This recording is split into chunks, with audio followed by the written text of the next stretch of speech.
Actually Portugal can win the world cup. এটা আমি কেন বললাম, লেট মি এক্সপ্লেন। আমি একটা লাইন আপ তৈরি করেছি, লাইন আপটা আপনাদের সাথে শেয়ার করব, আর আশা করি আপনারা বুঝতে পারবেন কেন আমি বলতেছি পর্তুগালই এবার বিশ্বকাপের ফেভারিট, 1 নম্বর দল। গোলকিপার হিসেবে আমি রাখবো দিয়াগো কোস্তাকে। দিয়াগো কোস্তাকে নিয়ে নতুন কিছু বলা লাগবে না ভাই, ওর প্রতি সবার ভরসা আছে, দিয়াগো কোস্তাই থাকবে গোলকিপার। রাইট ব্যাকে আমার পছন্দ নুনেস। নুনেসকে দিয়ে আমি রাইট ব্যাকে শুরু করাবো, জো কনসোলো আমার বেঞ্চেই থাকবে। যদি আপনি সেন্টার ব্যাকের কথা বলেন, আমার পছন্দ হচ্ছে ইনেসিও আর হচ্ছে দিয়াস।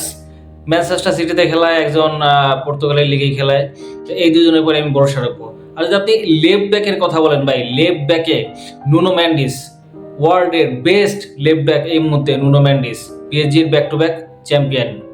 এবার হচ্ছে আপনার পর্তুগালের সবচেয়ে স্ট্রং সাইডটা মিডফিল্ড। মিডফিল্ডে আমার তিনজন থাকবে, বিতিনহা, জো নেভেস, ব্রুনো ফার্নান্দেস। এর উপরে কোনো মিডফিল্ডার হতেই পারে না ভাই। এই মুহূর্তে সবচেয়ে বেস্ট অ্যাটাকিং এবং বল কন্ট্রোলিং সব দিক দিয়েই এই তিনজনই আমার ভরসা, এই তিনজনই আমার মিডফিল্ডে খেলাবে। আমার করা লাইন আপে রাইট উইং হিসেবে খেলবে বার্নার্দো সিলভা, যদিও একটু মিডফিল্ডেও খেলায় ম্যানচেস্টার সিটিতে, তবে আমি রাইট উইংয়ে ওরেই খেলাবো। লেফট উইংয়ে যদিও জো ফ্লিক্স, ক্রিস্টিয়ানো রোনালদোর একটা কমিউনিকেশন আছে, তারপরও আমি জো ফ্লিক্সে দিয়ে শুরু করাবো না। লেফট উইংয়ে আমার রাফায়েল লিওই থাকবে। আমার করা লাইন আপে ক্রিস্টিয়ানো রোনালদো স্ট্রাইকার হিসেবে স্টার্ট করবে। ও যদি 90 মিনিট খেলাতে পারে 90 মিনিট খেলাবে, ও যদি টায়ার্ড হয়ে যায় ওকে পরিবর্তন করে আমি অন্য কাউকে নামাবো, কিন্তু প্রত্যেকটা ম্যাচে আমি স্টার্ট ক্রিস্টিয়ানো রোনালদোকে দিয়েই করাবো। লাস্ট ভরসা ভাই, ক্রিস্টিয়ানো রোনালদো যদি ওর নুডুস হেয়ারের একটা পারফরমেন্স দেখাতে পারে ভাই, তাহলে পুরো ওয়ার্ল্ড শকড হয়ে যাবে ভাই। আমি আশা করব, হোপ করব যে ও একটু হলেও যেন ওই নুডুস হেয়ারের ঝলকটা দেখাইতে পারে ভাই। পর্তুগালের সবচেয়ে বেস্ট শক্তির জায়গা যেটা, সেটা হচ্ছে মিডফিল্ড।